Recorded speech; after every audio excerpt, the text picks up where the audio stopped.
Bonjour, je m'appelle Nzula Tueche et je suis le chargé des relations connextionnelles avec les conférences centrales à l'Agence des finances et d'administration de l'Église méthodiste unie, aussi appelée GCFA. Nous savons qu'il y a beaucoup de débats autour du rapport numéro 8, le rapport sur les formules de répartition.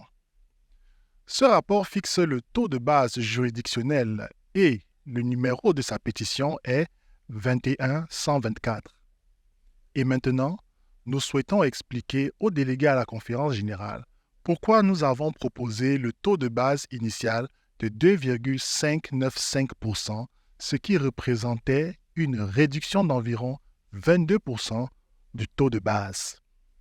En examinant le budget de l'Église méthodiste unie dans son ensemble, le GCFA recherche à donner la priorité à tous les niveaux de l'Église, y compris les églises locales, les conférences annuelles, les agences générales et les leaders épiscopaux.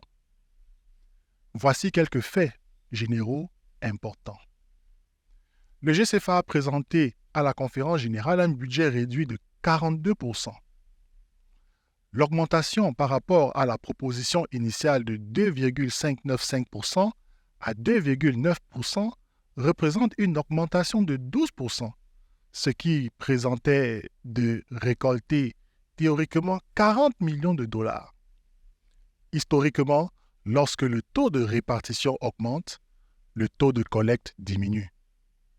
Nous demandons donc aux délégués de garder à l'esprit que ce n'est pas parce que nous répartissons les fonds que nous recevons ces fonds en question. Cela dit, comment le budget proposé affecte-t-il les églises locales? Pourquoi l'Agence des finances a-t-elle opté pour un taux de base amoindri, qui est près de 22% inférieur au dernier budget adopté par la conférence générale? La réponse est simple. Le GCFA voulait conserver plus d'argent dans les églises locales, tant dans les juridictions et également dans les conférences centrales. Pour rappel, les recettes des églises locales ont diminué de 7% depuis 2019. En même temps, les églises locales sont confrontées à une augmentation du coût de fonctionnement, notamment les salaires du personnel, les assurances et bien d'autres charges. Cela est en partie dû à l'inflation. Tous ceux qui ont régulièrement fait des courses à l'épicerie savent de quoi nous parlons.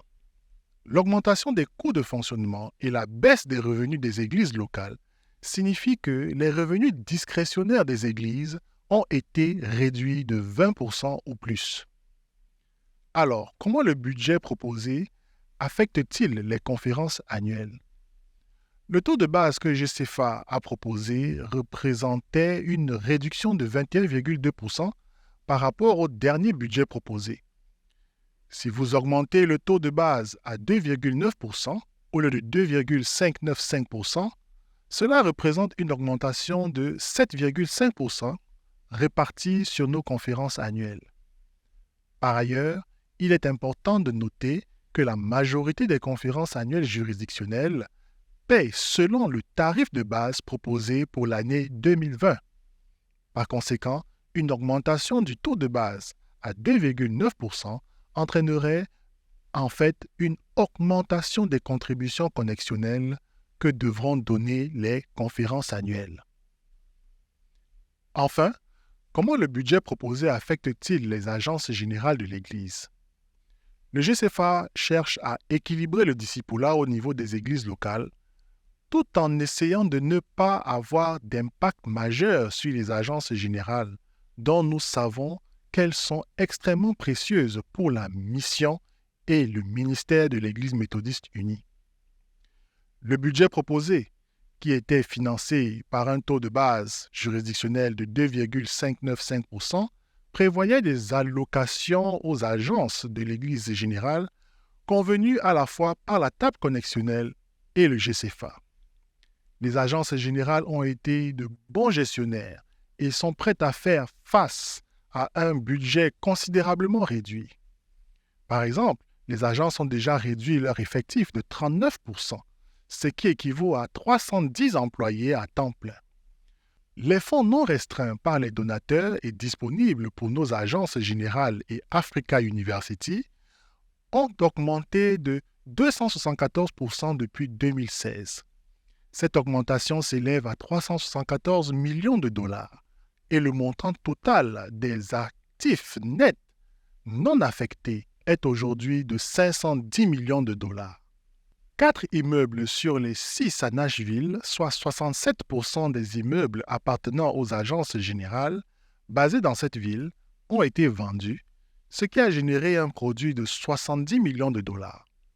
Les agences ont établi des semi-dotations désignées afin que ces revenus des ventes des immeubles puissent fournir un revenu supplémentaire pour remplacer les revenus des contributions connexionnelles en baisse.